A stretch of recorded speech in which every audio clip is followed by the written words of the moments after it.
So welcome everyone. जैसे कि अभी हेलो एल्केन्स का जो सीरीज़ चल रही है, आज का थर्ड और लास्ट वीडियो है जिसमें SN1 और SN2 के बारे में बताएंगे। जैसे कि सेकंड वीडियो में हमने कहा भी था कि SN1 SN2 के लिए सेपरेट वीडियो बनाएंगे, तो उसी वीडियो पे चलते हैं। और देखिए, SN1 SN2 हैं क्या? न्यूक्लियोफिलिक सब्स्टिट्यूशन रिएक्शन है। सबसे पहले हम दोनों की ही मैकेनिज्म बताएंगे, जो कि इतनी ज़रूरी नहीं है, सही में इतनी ज़रूरी नहीं है। मेन जो उसका जो इम्पोर्टेंट पार्ट है, जब ऑर्डर के सवाल आते हैं तो वो हम इम्पोर्टेंट बता देंगे। शुरू के 5-10 मिनट में जो हम आपको मैकेनिज्म बताएंगे उसको समझिए, अपने मन में रखिए, उसी से डिफरेंस भी इसका कर सकेंगे। जब SN2 और SN1 का डिफरेंस आता है वो भी कर लेंगे, और बेसिक जहाँ पे इंपॉर्टेंट है वहाँ में बताएंगे कि कहाँ इंपॉर्टेंट है। सबसे पहले आते हैं न्यूक्लियोफिलिक सब्स्टिट्यूशन रिएक्शन है। अच्छा, ये पता है आपको न्यूक्लियोफाइल क्या होता है? न्यूक्लियोफाइल, न्यूक्लियोफाइल मतलब होता है nucleus loving species. Nucleus loving species मतलब कि जो न्यूक्लियस को चाहे। अब न्यूक्लियस कैसा होता है? 11th में आप लोगों ने एटॉमिक स्ट्रक्चर पढ़ा, इतना बात तो आता ही होगा। न्यूक्लियस पॉजिटिव होता है, ठीक है। तो पॉजिटिव को कौन चाहेगा? नेगेटिव वाला। Opposite attracts. सो इलेक्ट्रॉन्स मतलब कि जो नेगेटिवली चार्ज स्पीशीज होती हैं, नेगेटिव चार्ज स्पीशीज होती हैं, उन्हें हम न्यूक्लियोफाइल कहते हैं। और ये हैं क्या? ये न्यूक्लियोफिलिक सब्स्टिट्यूशन रिएक्शंस ही हैं। अब आते हैं कि SN1 SN2 है क्या, समझिए। तो स्टार्ट करते हैं SN1 से। SN1 एक यूनिमोलिकुलर रिएक्शन है।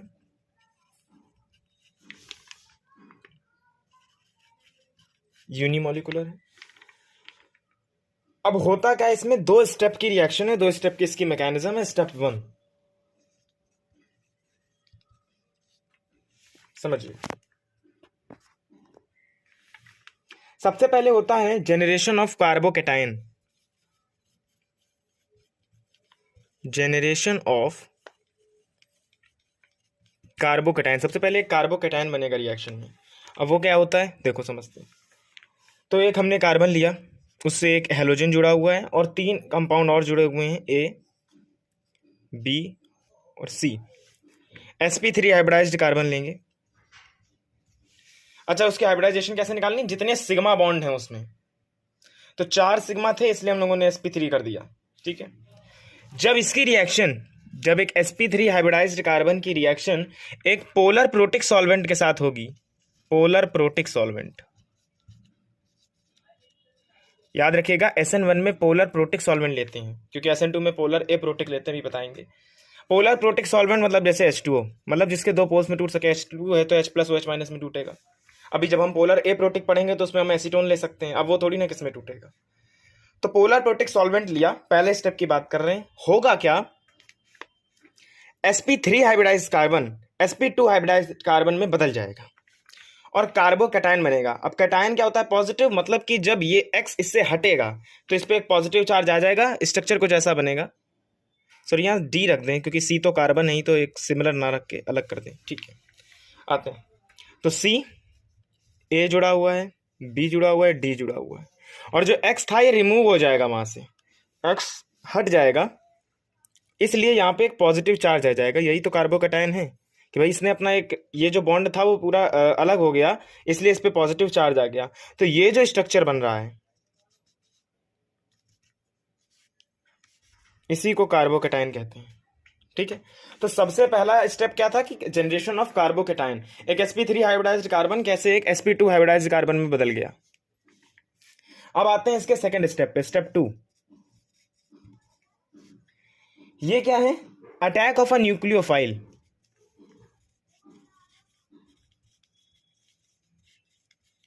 न्यूक्लियोफाइल का अटैक होगा। अब ये क्या है समझना। अब इसमें जब एक न्यूक्लियोफाइल अटैक करेगा, न्यूक्लियोफाइल हमने अभी बताया, न्यूक्लियोफाइल्स क्या होते हैं? Electron loving species, nucleus loving species, sorry, nucleus loving species मतलब नेगेटिवली चार्ज स्पीशीज। हमारे पास कंपाउंड क्या था? कार्बोकैटायन, तो कार्बोकैटायन बना लिया C plus, A B D, और ये कार्बोकैटायन का एक स्ट्रक्चर है, ठीक है। अब होगा क्या? इससे न्यूक्लियोफाइल का एडिशन हुआ। न्यूक्लियोफाइल नेगेटिव रखा है क्योंकि वो नेगेटिवली चार्ज स्पीशीज होती है। अब 2 तरीके से अटैक होगा, या तो फ्रंट से अटैक होगा या तो बैक से अटैक होगा, समझना। या तो फ्रंट से अटैक होगा या तो बैक से अटैक होगा।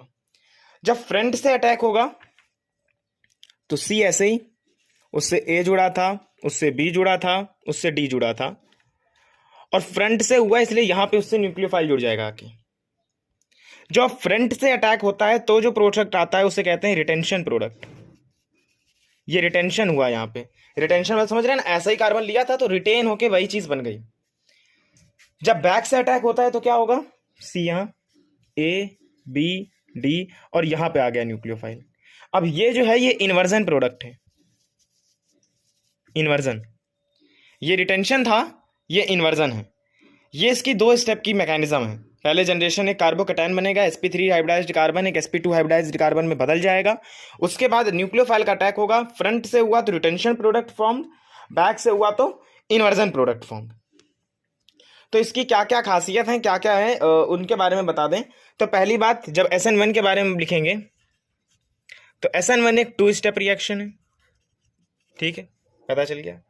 सेकेंड है कि इसमें हम पोलर प्रोटिक सॉल्वेंट यूज करते हैं, पोलर प्रोटिक, ठीक। थर्ड है कि इसमें स्टेप 1 में क्या होता है, sp3 hybridised carbon sp2 hybridised carbon में बदल जाता है। फिर इसमें है कि इसमें हम वीक न्यूक्लियोफाइल का यूज करते हैं। अब ये क्या है समझो, इसमें हम एक वीक न्यूक्लियोफाइल का यूज करते हैं। मतलब अच्छा, जरूरी नहीं कि वीक का मतलब अगर स्ट्रॉन्ग कर दो तो भी अच्छी बात है, लेकिन अगर वीक कर देंगे तो कोई फर्क नहीं पड़ेगा। वीक न्यूक्लियोफाइल मतलब कि आसानी से अगर कोई अटैच हो पाए तो सही बात है।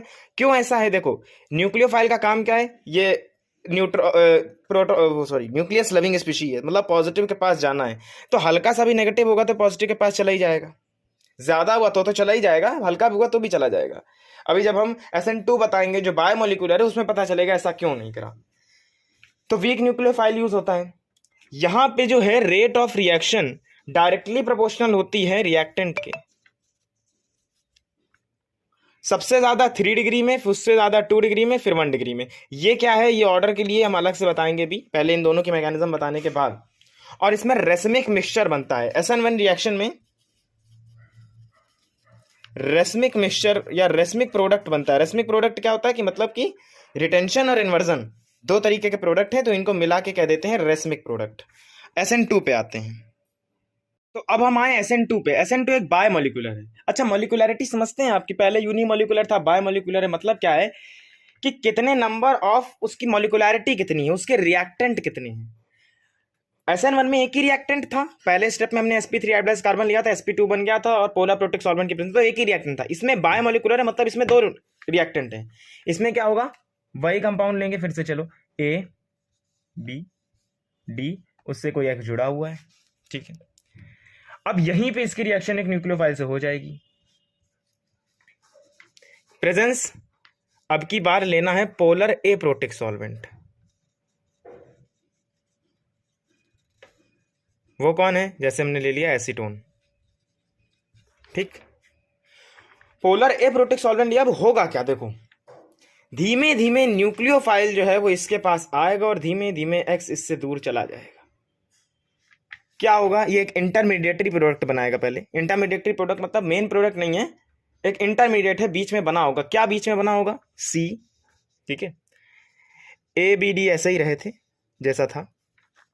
होगा क्या, ये धीमे धीमे जो X था इससे जुड़ा, ये इससे दूर जाता हुआ दिखेगा और धीमे धीमे जो न्यूक्लियोफाइल इसके पास आता हुआ दिखेगा।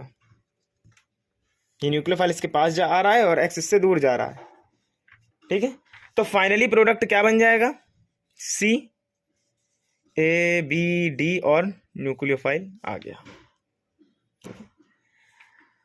अब ये कैसा प्रोडक्ट बना, इन्वर्जन की रिटेंशन, ये इन्वर्जन है।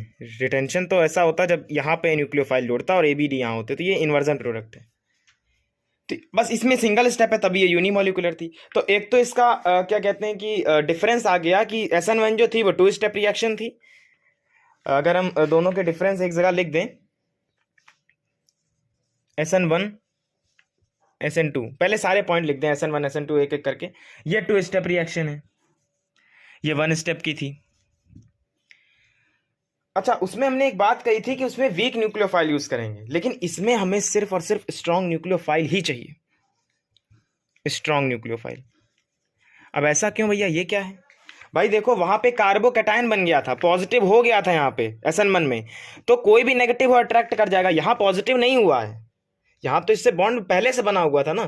तो अब न्यूक्लियोफाइल हमें स्ट्रांग चाहिए, इतना अच्छा चाहिए कि इसका मतलब मान लो इसको ये अच्छा लगता है तो इसको अब ये अच्छा लगे, उसके लिए इससे ज्यादा क्वालिटी हो इसके पास, मतलब इसको ज्यादा नेगेटिव होना पड़ेगा तभी इसके पास ये अट्रैक्ट कर पाएगा। अगर ये कम नेगेटिव है तो वो अपना बॉन्ड क्यों तोड़ेगा पहले से, या तो इसके पास कुछ ज्यादा हो तभी इसके पास आएगा। तो इसके लिए जो इसका नेगेटिव ऑर्डर है, मतलब इसकी जो न्यूक्लियोफाइल का पावर है वो स्ट्रॉन्ग न्यूक्लियोफाइल यूज होना चाहिए। SN1 में हमारा वीक था, कोई दिक्कत नहीं थी क्योंकि यहाँ पे पॉजिटिव था, ये सिंगल था, इसके पास कुछ काम नहीं था तो इसने उनको ले लिया था। लेकिन यहाँ पे इसका पहले से बॉन्ड बना हुआ है, ठीक है, तो स्ट्रॉन्ग न्यूक्लियोफाइल यहाँ वीक यूज कर सकते थे, ठीक है। सेकंड, यहाँ पे क्या था, ये रेट ऑफ रिएक्टेंट वहां पे डायरेक्ट रेट ऑफ रिएक्शन जो थी वो रिएक्टेंट के डायरेक्टली प्रोपोर्शनल थी। यहाँ पे क्या है, रिएक्टेंट के भी डायरेक्टली है और न्यूक्लियोफाइल के भी। भाई देखो जो यहाँ पे होते हैं ना, जो रिएक्टेंट होते हैं उनके, अब वहां पे सिर्फ ये था तो इसके डायरेक्टली थी, अब यहाँ पे न्यूक्लियोफाइल पहले स्टेप में आ गया है इसलिए इसके भी डायरेक्टली है, मतलब रिएक्टेंट के भी और न्यूक्लियोफाइल के भी। क्या रेट ऑफ रिएक्शन, यहाँ पे पोलर प्रोटिक सॉल्वेंट यूज किया था वाटर को, यहाँ पे पोलर ए प्रोटिक यूज करेंगे एसीटोन एग्जाम्पल तौर पे। यहाँ पे हमें रेसिमिक मिक्सचर मिला था, रेसिमिक प्रोडक्ट मिला था, यहाँ पे हमें सिर्फ इन्वर्जन मिला है। अब इनके ऑर्डर पे आते हैं। अभी यहां तक की बात इतनी इंपॉर्टेंट नहीं थी, इंपॉर्टेंट था कि SN1 SN2 का डिफरेंस, मैकेनिज्म इतनी इंपॉर्टेंट नहीं होती है। अब मेन होता है कि इन पे ऑर्डर पे कैसे क्वेश्चन बनते हैं और वो क्वेश्चन कैसे करने हैं, जो क्वेश्चंस आते हैं वो उस पर ध्यान दीजिएगा, वो इंपॉर्टेंट टॉपिक है। तो अब इंपॉर्टेंट टॉपिक शुरू होता है कि कैसे इस पे लॉजिकल क्वेश्चन बनते हैं। समझो, जो SN1 है, SN1 है वो 3 डिग्री में सबसे ज्यादा होता है, देन 2 डिग्री में, देन 1 डिग्री में, देन उसके बाद CH3X कोई नॉर्मल अगर आ गया तो, ठीक है। SN2 जस्ट इसका उल्टा है, SN2 1 डिग्री में सबसे ज्यादा होगा, फिर 2 डिग्री में, फिर 3 डिग्री में, फिर CH3X। सॉरी सबसे अच्छा CH3X में होगा, देन 1 डिग्री, देन 2 डिग्री, देन 3 डिग्री, ठीक है। अब एक चीज याद रखना, दोनों ही चाहे SN1 हो चाहे SN2 हो, SN1 हो या SN2 हो, C डबल बॉन्ड CX हो, इनमें काम नहीं करेगा, इसमें काम नहीं करेगा। मतलब विनाइलिक अगर हेलोजन है, विनाइलिक है तो नहीं करेगा। सेकेंडली अगर बेंजीन से कोई जुड़ा है हेलोजन तो भी SN1 SN2 नहीं काम करेंगे, उसमें को दोनों ही काम नहीं करेंगे, डिग्री तो दूर की बात है। अच्छा, एक कॉमन चीज दोनों के लिए, ये भी बड़ा इंपॉर्टेंट, ये तो हो गया डिफरेंस, इन दोनों में तो भैया बिल्कुल काम नहीं करेंगे। और एक होता है कि ऑर्डर नहीं देखते, अगर SN2 का ऑर्डर पूछे या SN1 का ऑर्डर पूछे, अगर RI, RBr, RCl और RF है तो सबसे अच्छा RI होगा, देन Br होगा, देन Cl होगा, देन F होगा। ये याद ही करना है, ठीक। अब आते हैं इसके पहले क्वेश्चन पे। जैसे हमने क्वेश्चन लिया CH2 double bond CHCl, CH3 CH2Cl, कहेगा SN1 का ऑर्डर बताओ इन दोनों कंपाउंड में, ये A है ये B है। अब SN1 देखो, SN2 का भी समझो, हाँ। अब पहले ही देखना है कि इन दोनों में SN1 का ऑर्डर क्या होता है कि सबसे अच्छा होगा 3 डिग्री में, देन 2 डिग्री में, देन 1 डिग्री में। लेकिन एक बात देखो, पहले वाले कंपाउंड में कार्बन डबल बॉन्ड कार्बन आ गया, फिर उससे हाइड्रोजन जुड़ा, इसमें तो चाहे SN1 हो चाहे SN2 हो काम ही नहीं करते, अभी हमने बताया था। ऐसे कंपाउंड में काम ही नहीं करता SN1 SN2, तो यहाँ पे तो होगी ही नहीं रिएक्शन, यहाँ पे होगी तो मतलब बी की रिएक्टिविटी ज्यादा होगी ऐसे, मतलब ए में तो है ही नहीं तो बी बचा, बी की रिएक्टिविटी ज्यादा है ऐसे। SN2 भी सेम ही रहेगा क्योंकि बी की ज्यादा, क्योंकि SN2 भी ए में नहीं होगा, ओके। ऐसे कई सारे, पहले तो इन कॉन्सेप्ट को बहुत अच्छे से समझिए कि कब हमें कौन से क्वेश्चंस में क्या करना है, हाँ ओके। अब आते हैं नेक्स्ट क्वेश्चन में, ये थोड़ा लॉजिकल सवाल है, अच्छा सवाल है, समझिएगा।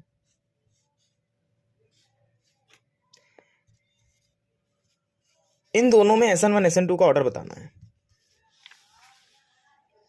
अब एक तो क्लोरोबेंजीन है, अब ये बेंजीन नहीं है भैया, इसमें देखो अल्टरनेट डबल बॉन्ड नहीं है, इसमें सर्कल नहीं है, बेंजीन नहीं है, तो ये लॉजिकल क्वेश्चन हमने पहले कहा, अच्छा सवाल है।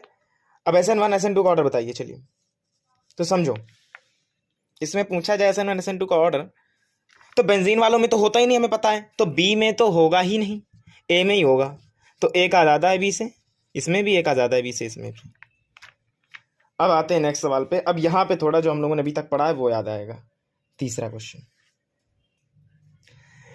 CH3 3CCl, CH3 CH2Cl, CH3 2CHCl, इन तीनों में ऑर्डर बताना है। ये ए है, ये बी है, ये सी है। तो बताते हैं, चलो। इसके अगर ऐसे आपको नहीं याद आता है तो आप इसका स्ट्रक्चर खोल के भी बना सकते हैं। मतलब ये CH3 3C का मतलब पता है क्या है, कि एक कार्बन से 3 CH3 जुड़े हुए हैं। मतलब ये कुल मिला के ये लिखा हुआ है C, CH3 CH3 CH3 और Cl, ये है। तो इसको आप बना सकते हैं, ठीक है। ये तो सिंपल दिया हुआ है, और इसमें 2 कार्बन, मतलब ये ऐसा है CH CH3 CH3 Cl, ठीक। अब कह रहा है इन तीनों में ऑर्डर बताना है, तो SN1 का समझो। अब पहली बात, ये कितने डिग्री का है, ये 3 डिग्री कार्बन है। डिग्री कैसे निकालनी है, हर वीडियो में बताया हुआ है भाई। वो कार्बन जितने कार्बनों से डायरेक्टली अटैच है, तो ये 3 डिग्री का कार्बन है। ये 1 डिग्री का कार्बन है भैया। ये वाला कार्बन कितने कार्बन से अटैच है, इसी से तो अटैच है ना, तो 1 डिग्री का कार्बन है। और ये कितने डिग्री का है, ये 2 डिग्री का कार्बन है। ये देखो, दो कार्बनों से डायरेक्टली 2 डिग्री का है। अब SN1 का ऑर्डर हम लोगों ने पढ़ा है कि सबसे अच्छा होता है 3 में, फिर 2 में, फिर 1 में। SN1 का यही ऑर्डर है, तो सबसे अच्छा A होगा, देन C होगा, देन B होगा। और SN2 का उल्टा ऑर्डर चलता है, तो पहले C आ जाएगा, क्योंकि सबसे पहले 1 डिग्री आ जाएगा, सबसे बेकार वाला। देन उसके बाद सॉरी B आएगा, B है 1 डिग्री, then C, then A। Next question, ये बॉन्ड लाइन डायग्राम्स में ये भी बच्चों कंफ्यूजन करते हैं। बॉन्ड लाइन डायग्राम इतना कंफ्यूजिंग होता नहीं है, समझो। हमने कहा था जहां पे कॉर्नर आ रहे हो वो समझो कि वहां पे कार्बन है। यहां Cl, यहां Cl, यहां Cl, समझिएगा। अब पहला वाला जो कंपाउंड है कितने डिग्री का कार्बन है, तो मतलब क्लोरीन से जो डायरेक्ट कार्बन जुड़ा ये वाला, अभी कितने डिग्री का है समझो। एक बॉन्ड बना चुका, 2 3 4, चारों बॉन्ड इसके बन चुके हैं, ठीक है। ये कितने कार्बन से डायरेक्टली अटैच होगा, अब भाई एक कार्बन यहां होगा, एक कार्बन यहां होगा, एक कार्बन यहां होगा, तो ये 3 डिग्री का कार्बन है ना। ये बात समझ पाए। फिर से समझो कि भैया क्लोरीन को तो ऐड करेंगे नहीं, कार्बन की डिग्री होती है कि वो कितने कार्बन से डायरेक्टली अटैच है। तो ये 3 कार्बनों से डायरेक्टली अटैच है, तो ये 3 डिग्री का है। अब ये कितने डिग्री का होगा, 2 डिग्री का, ठीक। और ये कितने का होगा, 1 डिग्री का, क्योंकि ये सिर्फ इसी से तो अटैच है, डायरेक्टली पूछा गया था, तो इसको नहीं लेंगे, डायरेक्टली इसी से अटैच है। और यहाँ तो क्लोरीन है, तो यहाँ तो बात ही नहीं हुई। 3 2 1 आ गया। अब SN1 का ऑर्डर समझिए। अब SN1 में क्या होगा, सबसे अच्छा इसको A, इसको B, इसको C। तो SN1 होता है 3 डिग्री में सबसे अच्छा, फिर 2 में, फिर 1 में, तो ये तो ऐसा ही रहेगा, A का सबसे अच्छा, फिर B का, फिर C से। SN2 में उल्टा हो जाएगा, सबसे अच्छा C का, फिर B का, देने का। अच्छा, अब जो फ्लोरीन क्लोरीन वाले क्वेश्चन थे वो भी 1 2 सवाल देख लें। जैसे यहां समझिए, फ्लोरीन है, आयोडीन है, क्लोरीन है, ब्रोमीन है। अब हमने कहा का इन क्वेश्चनों में चाहे SN1 हो चाहे SN2 हो, एक ही ऑर्डर रहेगा। क्या भाई, सबसे अच्छा होता है आयोडीन का, देन उसके बाद ब्रोमीन का, देन उसके बाद क्लोरीन का, देन उसके बाद फ्लोरीन का। अभी नोट्स में भी ये लिखवाई बात है, और कोशिश करा करिए साथ में लिख लिया करिए। तो SN1 SN2 का एक ही ऑर्डर रहेगा, SN1 हो चाहे SN2 हो।